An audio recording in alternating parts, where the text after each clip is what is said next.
y'all. I'm Mill Hurley. Welcome to the War Memorial.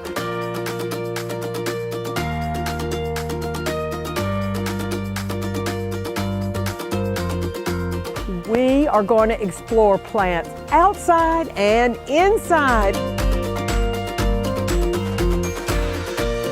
It's a beautiful place and there's a lot to see. So come on, let's get in the gardens.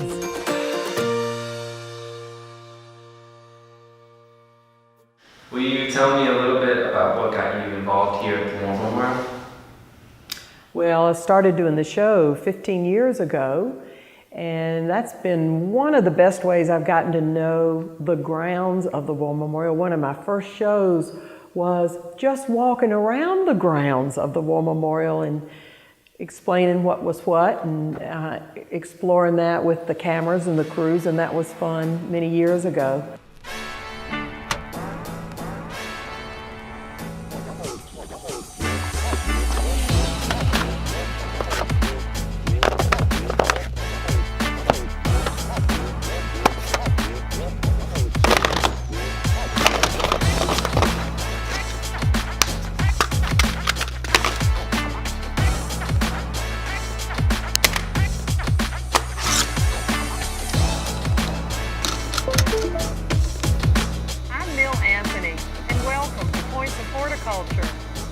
It's the end of summer, and every year I love to take you on a tour around the War Memorial.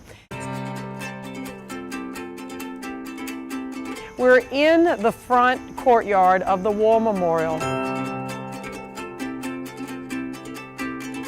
So when you walk in here, you get this kind of wild, loosey-goosey feel. But as we move into the courtyard more, you're going to start to see, if you stop and just look at the front of the house, because this is a magnificent, stately home, so you need to have strength.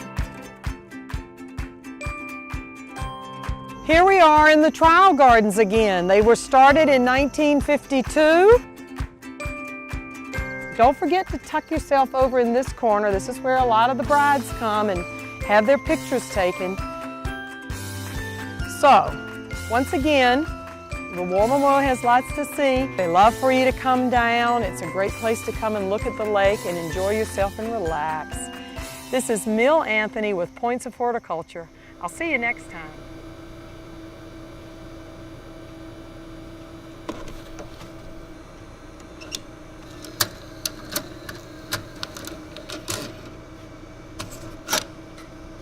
I used to teach classes here, primarily pruning classes, some other garden design classes and things around the garden. But one of my favorites was teaching pruning classes here, because we'd go outside and prune. That's the best way to learn. And we'd do it in the wintertime, usually late March, when people wouldn't mind being outside in the cold. We'd be pruning in the snow, didn't matter, but we would get crab apples down by the auditorium one year. There were like 20 of us pruning crab apples. It was fun.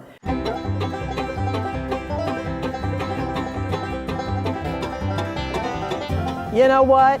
There's always a thaw in Michigan in the wintertime, and it's a great time to get out and prune. Well, first thing you need to do is be sure your tools are sharpened. So you're going to need a pair of loppers, you might have different sizes, and possibly even a pole pruner for when you get up high. They're going to get cut out, and this one's growing too close to the other one. So I'm going to cut that one. When you're pruning a tree, you want to look for crossing branches and cut out one of the crossing branches. When branches cross and rub against each other, they're going to create an opening, a wound. And if there's a wound, something can get in there and harm the tree. That's a no-no. Timber! Branches growing into the center of the tree, they get thinned out, because ideally you want to be able to throw a football through the crabapple tree. Well, no, let's go around this way. And then you want to cut out any diseased or dying branches if you see them. Come on out of there. Ugh. you don't want to scalp the plant either. Just remember, if you prune a tree or a shrub that blooms in the spring, you're going to prune off the flowers for that spring. It might not be as pretty of a show, but you're going to have a healthy plant. Ideally, you would only cut out about 1/3 of the plant.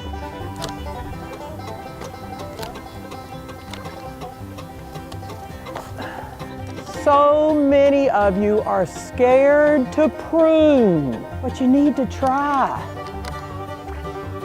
Isn't that always the way we learn, is by trying? The trial gardens and the veterans gardens are some of my favorite spots to be, like for so many of us when we come to the War Memorial. The trial gardens are always interesting every year because there's something new and different every year, and I love that because I love to learn and I love to teach, and the trial gardens are a place to go to explore what plants are new and different or tried and true, whatever the garden clubs put in the trial gardens. And they've been there a long time. 2 inches. Really? And when that happens, it comes back like this. And they Make it flop? look kinda- and Yeah, it flop they all flop. over. It's winter time, but in this room, there's a lot of light. And that is a wonderful thing when you're dealing with your house plants. At the War Memorial, this wonderful sunroom, it's also known as the summer room, has lots of windows. So the plants that can live in this room love a lot of sun. And one that I brought that is a popular plant is known as a succulent. It's also known as an aloe plant. It's great to have because if you get a cut or a burn, you can cut a piece of the branch, peel it open, and the wonderful white gooey gel that's inside this particular piece will help soothe that burn or that cut. But the nice thing about an aloe plant, and because it's a succulent, it doesn't need any water. At least not, but maybe once a month. So if you have plenty of sunshine, think about getting a succulent. But if you don't have a lot of sunshine, there are plenty of houseplants that can take the shade. And there are plenty of spots at the War Memorial where we can put a nice, pretty plant in a deep, dark spot.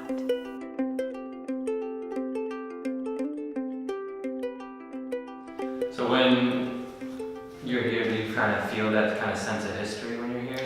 I do, and you know what, reading this book, it made me understand more about the ceilings even in the rooms, and learning about the paneling, the beautiful wood paneling that came from England, and the fireplaces are from Italy, and silver chandeliers, and a lot of things that we walk in here, those of us who use this building day in and day out, you walk in and you go, oh yeah, that's pretty. But then all of a sudden when you read the book, it's like, holy mackerel, that might be 400 years old, what I'm looking at. And that is so neat that we have the opportunity to come in this place and view some beautiful, beautiful artifacts from long ago.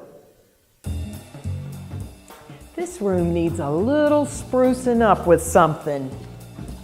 How about a plant? When it's dark and shady like this, you need to have something that can take those shady spots. And a good old peace lily will be fine in the darkness of this room. Be sure and water it though, even though it's wintertime. It always needs a drink, but a peace lily is a great plant for a beautiful, dark, moody room. Ooh, this is too much light for it. Let's go find another place for it.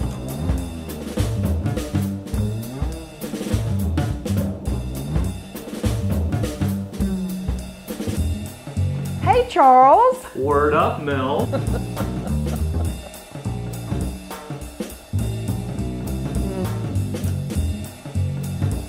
Hey. How'd I get here?